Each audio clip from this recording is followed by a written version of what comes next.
그러면 발표를 진행하도록 하겠습니다. 저는 한국과학창의재단 수학융합교육팀의 조재원 연구원입니다. 네. 지금 앞서서 설명해 주신 것처럼 지금 시간의 주제는 실용통계교육과 융합교육, STEAM에 대한 사례를 좀 위주로 설명드리도록 하겠습니다. 지금 작년 이맘때쯤에 2022 개정 교육과정 총론 시안이 발표가 되었고요. 약 2주 전에 행정예고본이 이제 발표가 되었습니다. 그래서 지금 행정예고본을 보시면 추구하는 인간상에 자신의 진로와 삶을 개척하는 자기주도적인 사람, 새로운 가치를 창출하는 창의적인 사람, 그리고 교양 있는 사람, 더불어 사는 사람으로 추구하는 인간상을 제시한 것을 확인하실 수 있고요. 또 핵심 역량에 있어서 자기관리, 지식정보 처리, 창의적 사고, 심리적 감성, 협력적 소통, 공동체 역량, 이렇게 총 6가지 역량을 제시한 것을 확인하실 수 있습니다. 그 중에서 지식정보 처리 역량과 창의적 사고 역량을 조금 더 자세히 살펴보면요. 지식 정보 처리의 역량의 경우에는 개인이 사회에서 마주치는 문제를 합리적으로 해결하기 위해 다양한 영역의 지식과 정보를 깊이 있게 이해하고 또 비판적으로 탐구하고 또 활용할 수 있는 역량을 의미합니다.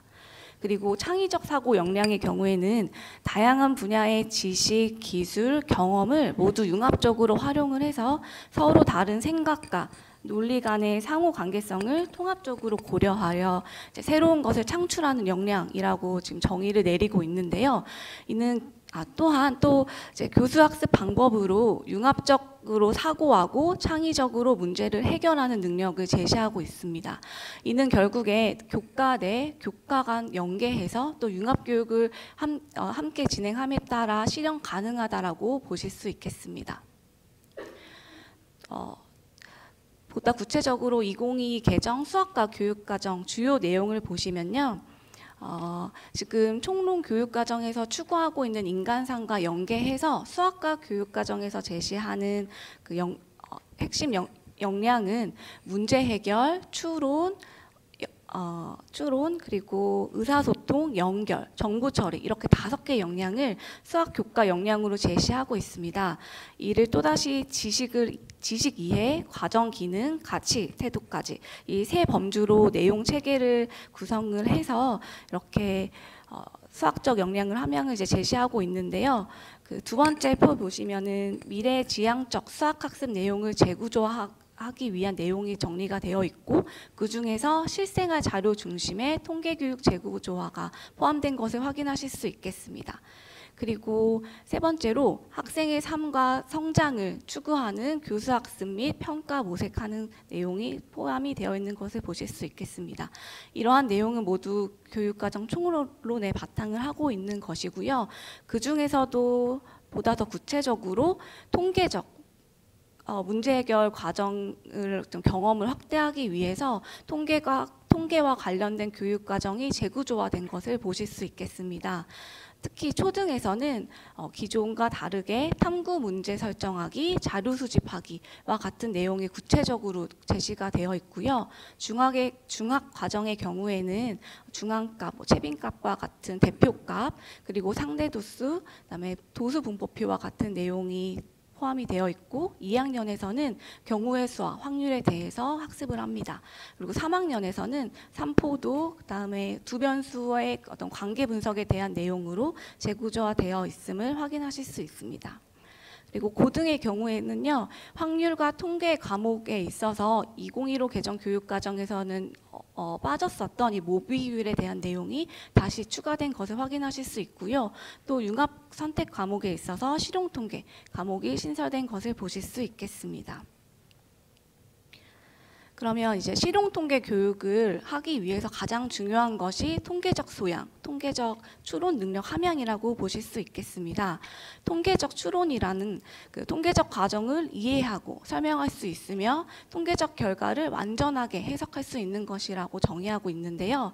이 통계적 추론 능력을 함양하기 위한 탐구 과정으로는 문제를 설정하고 이것을 문제를 해결하기 위한 혹은 문제와 관련된 자료를 수집, 그리고 분석, 그래프 등으로 다시 표현하는 것, 또 이 결과를 해석하는 과정이라고 부분이라고 보실 수 있겠습니다.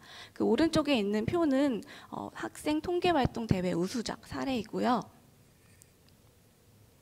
지금 다시 이제 융합교육으로 넘어가서 융합교육과 관련된 내용을 좀 말씀을 드릴 텐데요. 그 팀스라고 하는 과학, 수학, 성취도 국제비교 연구라고 하는 연구가 이제 4년에 한 번씩 실시되고 있습니다.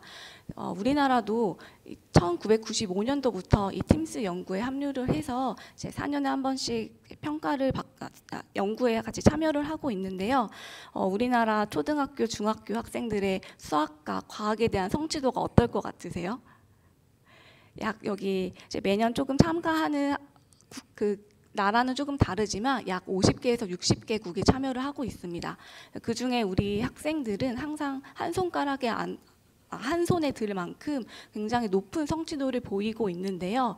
그와 반면에 정의적인 태도, 예를 들면 흥미도나 자신감, 이런 가치와 같은 내용, 이런 정의적인 태도 영역에 있어서는 그 주요국 중에 굉장히 낮은 부분을 좀 차지하고 있다고 합니다.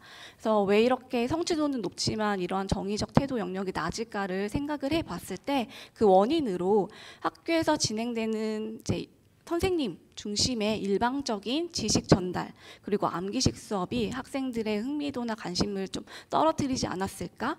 그리고 수업 시간에 교과서에서 배우는 내용이 실생활과 이제 떨어져 있다 보니까 이런 부분을 왜 내가 공부를 해야 되는지 모르겠다라고 그렇게 생각을 하게끔 우리가 좀 교육을 하지 않았을까? 로 생각을 했고요. 그럼에 따라서 이제 학생들이 과학과 기술, 그다음에 수학에 대한 이해와 흥미를 높이기 위해서 이제 스팀 교육을 추진을 하게 되었습니다. 많이 아실 것 같아요. 이 스팀이라고 하면 사이언스, 테크놀로지, 엔지니어링, 아트, 매스매틱스의 약칭으로 이제 과학, 기술, 공학, 인문예술, 수학 등 교과 간의 융합적인 교육을 의미하는데요. 보통 아트라고 하면 이제 예술, 뭐 음악이나 미술을 떠오르실 수 있을 것 같아요. 근데 여기에서 아트는 인문 사회를 모두 포함하는 의미를 가지고 있고요. 이는 보다 우리가 좀 더 넓은 포괄적인 개념으로 그다음에 그런 지식을 가지고 융합적인 사고력을 로 이제 문제를 해결하고자 이제 그렇게 해석을 해주시면 되겠습니다. 그래서 스팀 교육은 이제 2011년도부터 과학기술에 대한 학생들의 흥미와 이해를 높이고 또 과학기술 기반의 융합적 사고력 그리고 실생활 문제 해결력을 함양하는 교육을 하기 위해서 진행을 해오고 있습니다. 그래서 2011년도부터 아까 말씀드렸던 것처럼 시작을 했고요. 그 결과 2015 개정 교육과정에 창의 융합형 인재 양성 강화 내용이 굉장히 강조된 것을 확인하실 수 있을 거고요. 그 후에도 2017년, 20년도에 계속 지속적으로 융합교육 스팀과 관련된 이제 계획이 수립돼서 그 계획에 기반으로 해서 정말 다양한 사업과 연구를 현재까지도 계속 추진하고 있습니다. 그리고 올해 이제 2022 개정 교육과정을 보시면 지식 융합 역량이 강조되고 또 융합 선택 과목이 편성된 것도 확인하실 수 있습니다. 지금 2011년도부터 스팀이 지속되었다고 말씀드렸는데 약 10년이 좀 넘었습니다. 그래서 그동안 스팀 교육을 추진해 오면서 얻은 시사점을 가지고 저희가 올해 미래형 융합교육 스팀이라고 해서 좀 내용을 재정비했어요. 근데 지금 목표는 이제 처음에 말씀드렸던 왼쪽에 있는 스팀 목표와 크게 다르지 않습니다. 조금 더 부분이 있다라고 하면 실생활과 관련된 문제를 포착해서 그거를 학생이 자기주도적으로 그리고 협력적 탐구를 가지고 이제 문제를 해결하고 또 융합적인 인재를 양성해야 된다라는 것을 이제 목표로 하고 있고요. 그다음에 이제 그 특징들을 좀 보실 수 있겠는데요. 학습 방법에 있어서 학생 스스로 문제를 설정하고 해결해 나가고 그런 과정을 통해서 다양한 지식, 그다음에 경험을 얻고 그것을 다시 문제를 해결한 것을 실생활에 적용까지 해보는 과정으로 이제 학습 내용이 이루어져 있다고 보시면 되겠습니다. 그다음에 학습 주제도 실생활 주제뿐만 아니라 지금은 우리가 예상하지도 못한 정말 새로운 문제들이 지속적으로 생겨나고 있는데요. 그럼에 그렇기 때문에 실생활 주제뿐만 아니라 미래 사회랑 관련된 지식이나 이제 사회, 문화, 환경까지 모두 포함해서 이제 학습 주제를 선정해서 융합 교육을 하고 있습니다. 또 학습 공간도 이제 첨단 기술과 관련된 이제 많은 인프라가 있는데요. 그런 인프라를 적용해 보기도 하고, 또 디지털 기반의 온라인 학습으로도 학습 공간이 확대된 것을 보실 수 있겠고요. 또 학교 안뿐만 아니라 뭐 지역 사회나 학교 밖 기관과 관련해서 이제 많은 지역 사회 중심으로 학습 공간이 확장된 것을 보실 수 있겠습니다. 이렇게 미래형 융합 교육의 성과로는 개인별로 다양한 창의적인 결과물, 그다음에 그런 과정을 통해서 얻는 경험이라고 보실 수 있겠습니다.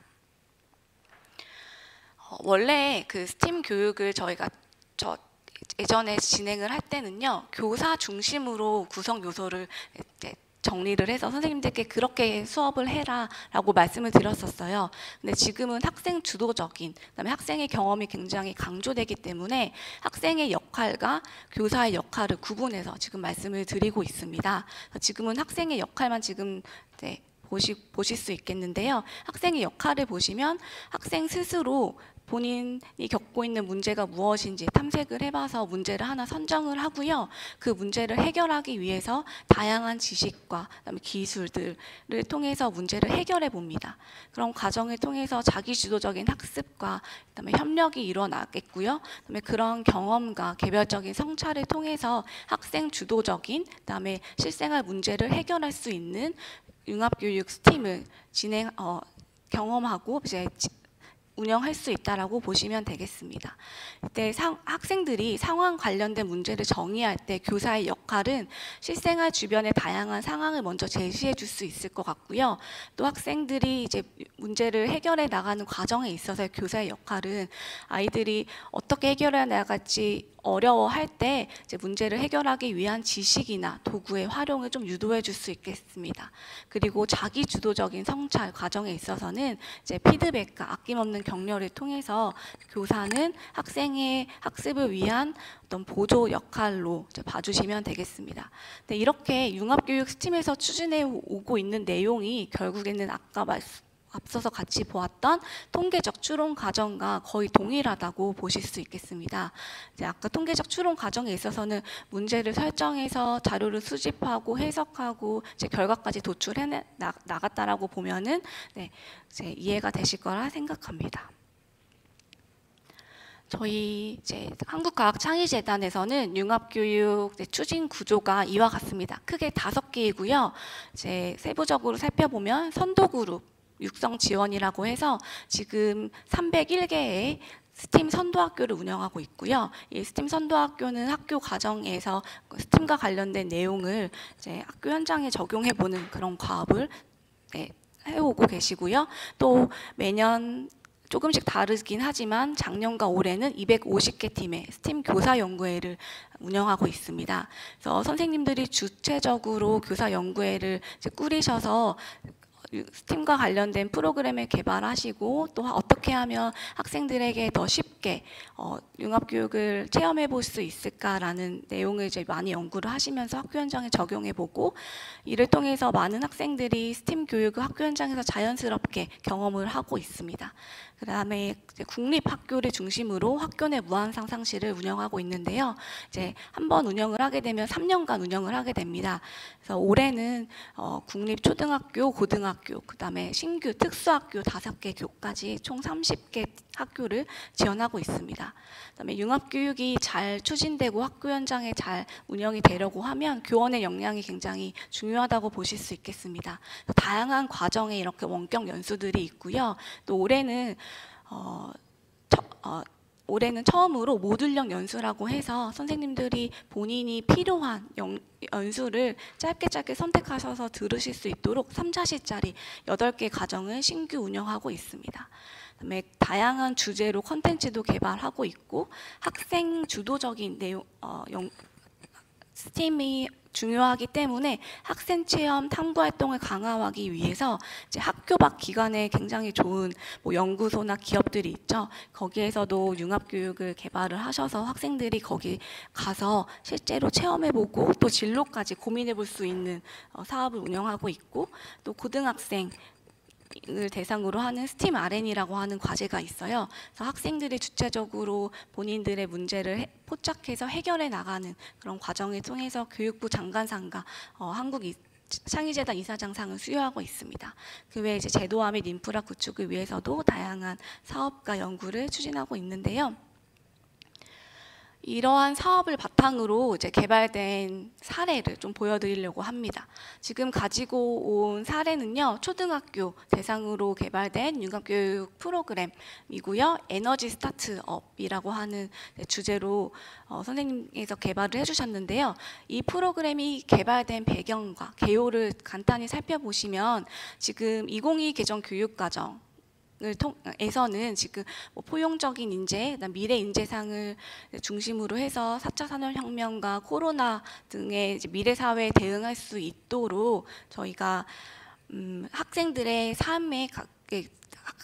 삶이 연계된 융합적 문제 상황을 이제 제시할 필요가 있다라고 제시를 하시면서 이제 융합 수업을 통해 소프트웨어, AI 또는 디지털 소양 및 역량을 기를 수 있는 창의 융합형 수업이 필요하다. 그래서 이러한 연구와 이런 수업을 통해서 지구환경 문제를 학생 스스로 좀 체험을 해보고 조금 더 실생활 문제라는 것을 인지하고 또 이거를 해결하기 위한 과정으로 소프트웨어나 AI 기술을 해결해 나가는 과정을 통해 문제 해결력을 높이고자 한다라고 하는 내용이 반영이 되어 있는 것을 보실 수 있습니다. 그래서 다양한 이제 이 수업 안에서도 세부적인 목표가 있는데요. 그 중에 하나가 자료를 수집하고 분류하고 정리하며 목적에 맞는 그래프를 나타내고 해석된다라고 되어 있는데요. 이 프로그램은 지금 초등학교 6학년 대상으로 개발된 프로그램입니다.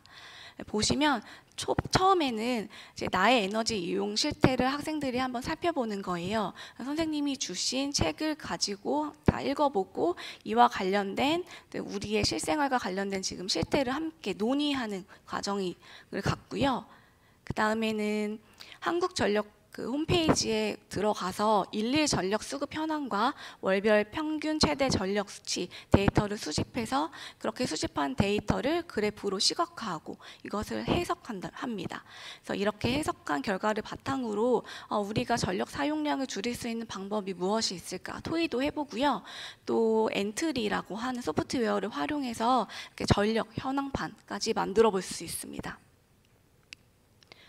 그리고 이제 전기회로와 회전체에 관련해서 이미 이제 배웠는데 이제 그 예전에 배웠던 내용을 다시 한번 상기해 보고 또 패브릭 전도성 테이프와 사용하지 않은 그림책을 가지고 이제 빛나는 책을 나름대로 창의성을 발휘해서 빛나는 책을 만들어 보는 과정을 갖습니다. 근데 여기 이렇게 만들어 보는 과정에서 끝나는 것이 아니고 이 사례에서는 학생들이 스타트업을 차려보는 거예요. 그래서 스타트업에서 사용할 수 있는 기술이 무엇이 있을까를 또 다양한 소프트웨어나 이제 도구를 활용해서 경험을 해보고요. 그러면 우리는 어떤 제품을 개발할 수 있을까에 대해서도 고민을 해보는 과정이 있습니다. 그리고 이제 홍보 부서에서는 이렇게 개발한 프로그램을 가지고 어떻게 효과적으로 홍보를 할 수 있을까 이제 포스터를 제작을 해보고요. 이렇게 제작한 포스터를 우리 스타트업이 박람회 많이 가서 제품을 많이 하듯이 이렇게 성과 발표회, 제품 발표회를 통해서 자신들이 만든 이런 포스터를 홍보하고 또 서로 친구들이 상호평가하는 과정까지 얻을 수 있습니다. 그래서 이렇게 15차시의 긴 과정을 통해서 학생들은 정말 다양한 지식과 경험, 그다음에 기술을 적용해 볼 수 있겠고요. 그다음에 이를 통해 이제 학생들이 많은 것을 깨달았을 텐데요. 학생의 인터뷰를 보시면 평가 계획은 이와 같습니다. 네, 학생 인터뷰를 한번 보실게요. 시흥에 있는 학교입니다. 그래서 시흥시 전력 소비량을 살펴보며 여름에 전기 사용량이 눈에 띄게 많다는 것을 알 수 있었다. 그래서 조금만 더우면 에어컨부터 키려고 했던 나 자신이 조금 부끄러워졌고 또 이러한 경험을 바탕으로 친구들과 회사를 만들어서 이렇게 제품도 만들어보고 성과 발표회도 해보니 정말 재미있었다. 그리고 이제 에너지를 절약해야겠다는 생각이 들었다라는 깨달음을 얻었다라고 합니다. 그래서 이렇게 문제를 포착하고 다양한 수업들을 통해서 이러한 많은 경험을 하는 것이 융합교육이다라고 보실 수 있겠고요. 네, 학생 활동 모습도 이와 같습니다. 그리고 이제 스팀 이제 융합교육 스팀 선생님들과 함께 이야기를 하다 보면 맨날 졸던 친구들이 정말 다 같이 일어나서 열심히 수업에 참여한다는 얘기를 많이 주시거든요. 아무래도 학생 친구들과 함께 토론 수업, 같이 협력적인 탐구 내용이 들어가다 보니까 학생들이 이 수업에 굉장히 흥미를 갖는 모습도 많이 보실 수 있습니다. 그리고 지금 이 사례는 아니지만 어떤 선생님은 이제 조금 학생 수가 많지 않은 지역의 선생님이신데요. 학교에 정말 안 오는 친구가 있대요. 근데 그 친구는 꼭 이렇게 실험, 탐구 수업에만 꼭 와서 정말 누구보다 열정적으로 수업에 참여한다는 얘기도 하시더라고요. 그런 걸 보면 학생들이 융합교육에 대해서 정말 적극적으로 이렇게 좋아하고 또 긍정적인 학습 효과를 낼 수 있다고 저는 생각을 합니다. 그리고 중학교 사례를 한 번 더 소개해 드리도록 하겠습니다. 이 프로그램은 스트레스가 사라지는 학교 공간 구성 프로젝트 사례예요. 그래서 지금 학교 공간을 이제 다시 재구성하는 사업이 좀 다양하게 추진이 되고 있고요. 또 중간에 보시면 2021년 아동 행복 지수가 OECD 꼴찌라는 성적표를 저희가 받았다라고 해요. 그래서 학생들의 스트레스 심각성에 대한 뉴스도 많이 나오고 있기 때문에 학교 공간을 학습하는 공간뿐만 아니라 어떻게 바꿔야 학생들의 스트레스가 좀 해소가 될까라는 이제 물음에서 개발된 프로그램입니다. 그래서 여기에서도 이제 설문지를 만들어서 그 설문 결과를 가지고 다양한 이제 활동들이 그 다음에 교육 목표가 나와 있는 것을 이렇게 보실 수 있습니다. 구체적으로 살펴보시면 먼저 이제 학교 공간에 대한 내용을 한번 같이 살펴보고요. 또 친구들이 지금 겪고 있는 스트레스에 대한 이야기도 함께 나누어 봅니다. 그럼 이렇게 토의를 통해서 개발된 나온 이야기를 가지고 설문지를 직접 만들어 보는 거예요. 그래서 스트레스 원인과 해소 방법에 대한 설문을 직접 해보고요. 이것을 정규 학생들에게 다 뿌렸다라고 합니다. 그래서 그렇게 도출된 데이터를 가지고 동그라미를 가지고 이렇게 분석을 해보았습니다.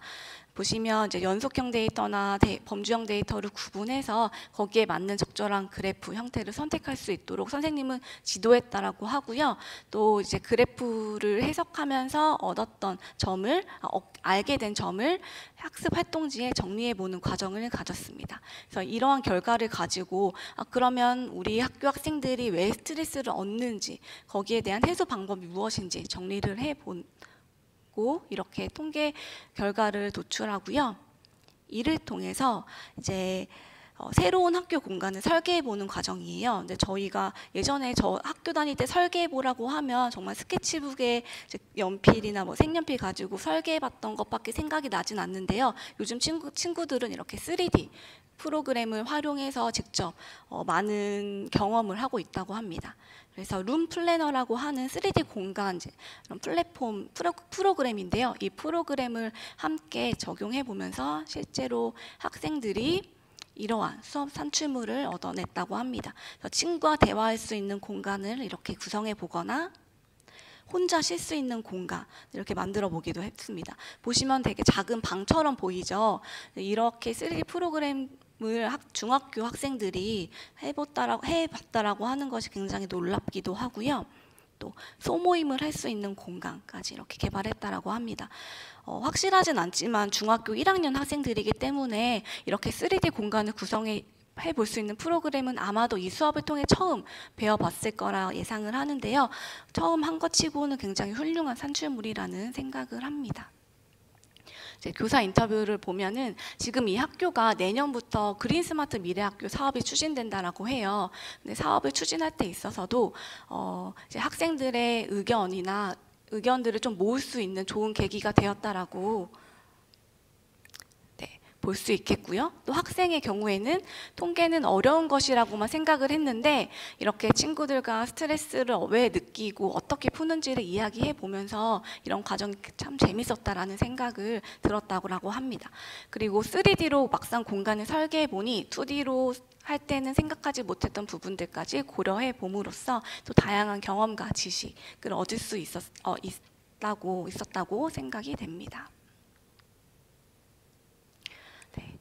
그래서 지금 이거는 또 중학교 대상으로 한 이제 드론 인명구조사를 소개합니다라고 하는 사례입니다.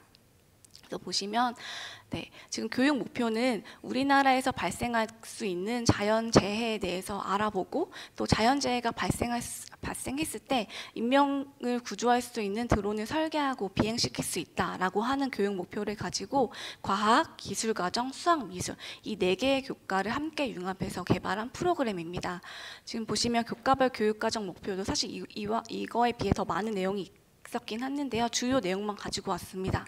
수학에 보시면 다양한 상황을 그래프로 나타내고 주어진 그래프를 해석할 수 있다라고 하는 교육과정에 맞춰서 이제 프로그램을 개발한 것을 보실 수 있고요.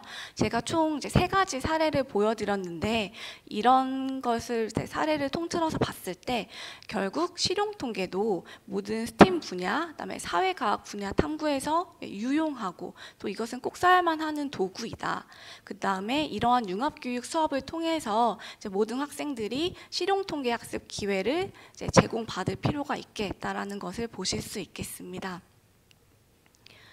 지금 융합교육이 약 10년이 넘게 진행이 되어 오고 있다 보니까 아까 제가 추진 구조 이제 5개를 큰 5개 축을 보여드렸는데요. 그 중에 하나가 콘텐츠를 개발하고 보급하는 사업이 있었습니다. 보시면 정말 다양한 주제로 저희가 매년 10개, 13개, 15개 팀을 계속 지원을 하고 있어요. 네, 프로그램을 주제별로 선정할 뿐만 아니라 이제 교사용 지도서, 학생용 워크북, 그 다음에 학교 현장에 바로 적용하실 수 있도록 PPT도 다 저희가 개발 보급하고 있고요. 또 프로그램에 따라서는 미디어 컨텐츠가 필요할 수도 있고 또 AI 데이터가 필요할 수도 있겠습니다.